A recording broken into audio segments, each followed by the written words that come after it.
Assalamualaikum warahmatullahi wabarakatuh. Perkenalkan, nama saya Muida Muzalafani, saya dari kelas MPI IPAD. Pada kesempatan kali ini saya akan memberikan tutorial SPSS yang pertama, yaitu akan memberikan keterangan value pada kolom variabel view di SPSS untuk setiap indikator kepuasan dan kepentingan. Untuk set SQ1 ini merupakan variabel untuk tingkat kepuasan sampai SQ7 ini, dan IMSQ1 sampai IMSQ7 merupakan indikator tingkat kepentingan. Untuk langkah awal, kita memberikan kolom variabel view untuk satu, yaitu merupakan sangat tidak puas. Kita klik add.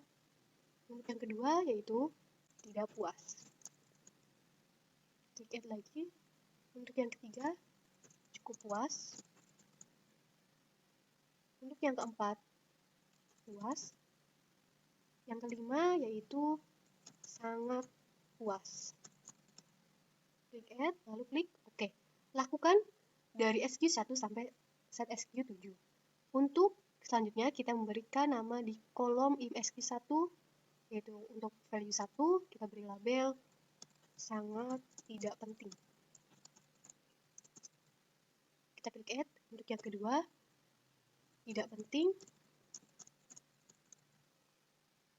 Untuk tiganya yaitu cukup penting.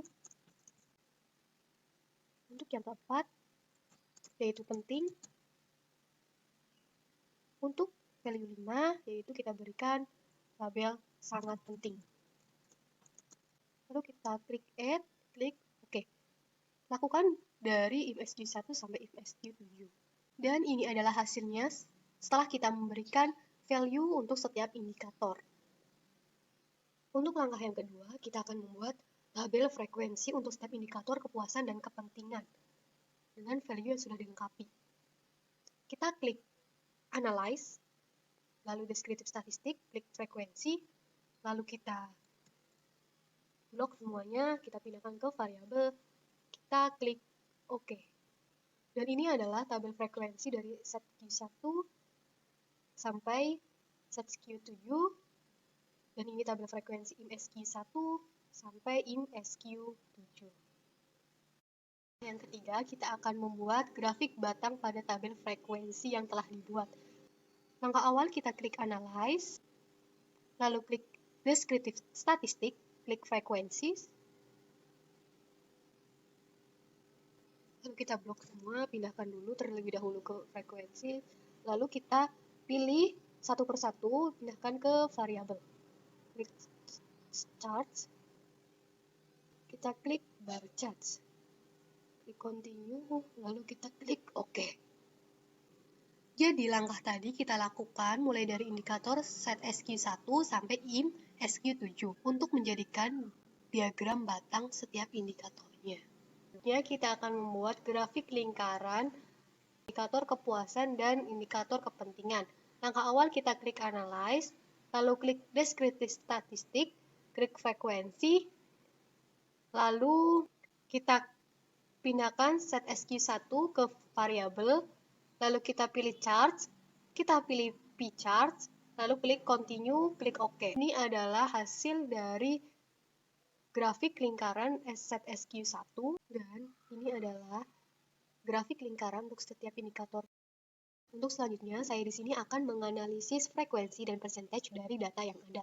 Untuk set SQ1 ini bisa dilihat mayoritas responden itu memilih puas sebanyak 24 orang dengan presentase 80% dan sangat puas sebanyak 4 orang dengan presentase 13,3% serta cukup puas sebanyak 2 orang dengan presentase 6,7%.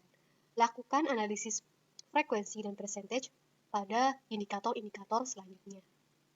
Langkah selanjutnya, saya di sini akan menghitung min untuk indikator tingkat kepuasan dan tingkat kepentingan. Langkah awal kita klik Analyze, lalu Descriptive Statistik, lalu Frequencies, lalu kita pindahkan set SQ1 pada kolom variabel, lalu klik Statistik, lalu kita pilih Mean, Median, Mode. Lalu klik Continue, lalu klik OK. Nah, ini adalah hasilnya untuk set SQ1. Lakukan langkah tadi untuk setiap indikator kepuasan dan kepentingan. Untuk selanjutnya, saya akan menghitung overall mean score untuk tingkat kepentingan dan tingkat kepuasan. Untuk kolom B sampai H ini merupakan kolom tingkat kepuasan dan kolom I sampai O merupakan kolom tingkat kepentingan. Untuk hitung overall mean score dari tingkat kepuasan yaitu langkah awal, kita buat kolom OMS set SQ, lalu kita ketik sama dengan, lalu kita ketik average, lalu kita ketik buka kurung, lalu kita blok min dari setiap indikator tingkat kepuasan, lalu kita tutup kurung, lalu kita klik enter. Nah, ini adalah hasil overall mean score dari set SQ. Selanjutnya, untuk kita mencari overall mean score dari tingkat kepentingan, yaitu kita ketik sama dengan, lalu kita ketik average, lalu kita ketik buka kurung, lalu kita blok min dari setiap indikator tingkat kepentingan, lalu kita ketik tutup kurung, klik enter. Nah, ini adalah hasil overall mean score dari IMSQ atau tingkat kepentingan. Untuk selanjutnya, saya di sini akan membuat kelas interval yang memuat rank untuk interpretasi min dari setiap indikator kepuasan dan kepentingan layanan. Untuk yang pertama, membuat kelas interval untuk indikator kepuasan. Untuk batas bawahnya sendiri ini, satu diperoleh dari nilai terkecil dari indikator kepuasan. Dan batas atasnya sendiri ini diperoleh dari rumus H-L per K. H itu nilai terbesar dari indikator kepuasan, dan L yaitu nilai terkecil dari indikator kepuasan, serta K yaitu jumlah nilai dari indikator kepuasan. Jadi, 5 dikurangi 1 per 5. Jadi, 4 dibagi 5 adalah 0,80. Untuk batas bawahnya ini ditambahkan 0,80 sehingga menghasilkan 1,81, 2,61, hingga seterusnya. Untuk batas atasnya sendiri ditambahkan 0,80. Jadi 2,60, 3,40, sampai seterusnya. Untuk implementasinya sendiri yaitu untuk 1 sampai 1,80 yaitu sangat tidak puas, 1,81 sampai 2,60 itu tidak puas, 2,61 sampai 3,40 yaitu cukup puas, 3,41 sampai 4,20 itu puas, 4,21 sampai 5 itu sangat puas. Nah, untuk selanjutnya kelas interval untuk indikator kepentingan. Sama saja seperti kelas interval untuk indikator kepuasan, namun beda implementasinya saja, yaitu untuk 1 sampai 1,80 ini sangat tidak penting. Jadi puasnya tadi diganti menjadi penting, hanya beda implementasinya saja.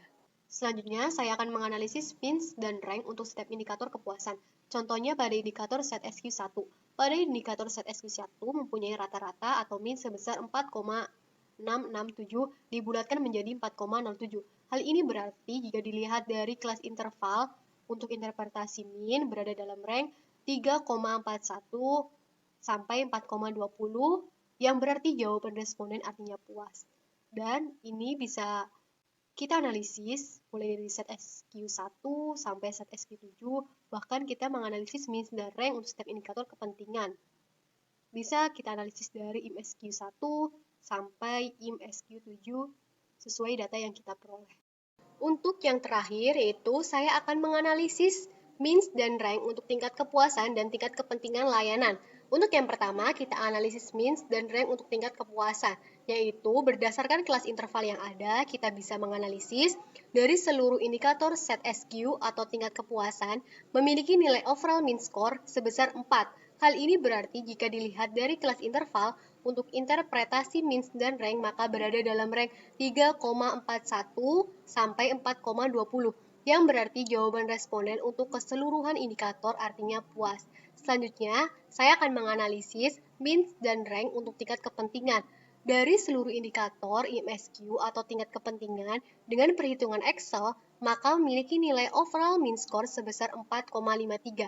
Hal ini berarti jika dilihat dari kelas interval, untuk interpretasi means dan rank berada dalam rank 4,21 sampai 5, yang berarti jawaban responden untuk keseluruhan indikator kepentingan artinya sangat penting. Nah, dari kedua analisis means dan rank ini, mana yang lebih baik digunakan? Sebaiknya digunakan yang lebih baik yaitu yang kedua, karena dari bahasanya sendiri lebih mudah dipahami dan jelas, serta lebih akurat karena dengan adanya perhitungan Excel, sehingga kita sebaiknya menggunakan yang kedua yaitu analisis means, dan rank untuk tingkat kepentingan.